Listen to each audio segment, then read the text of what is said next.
Alright, alright, this is my stolen Senna bike check. 2008 piece of shit. Anyways. Alright.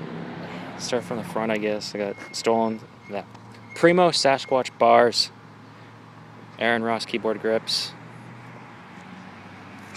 And the Odyssey power ends that came with it.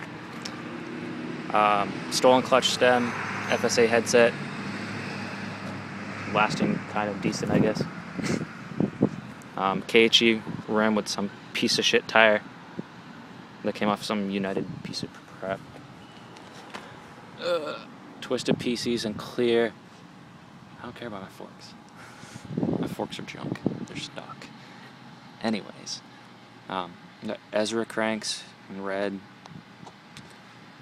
Stolen Class Ring 2 in gold. I already said the pedals. You're gonna make me poop a little bit. Amber chain 700. Primo seat post with a Colony pivotal seat. Some piece of shit DK rim I got for free. Maxxis hookworm tire. And that's Dan.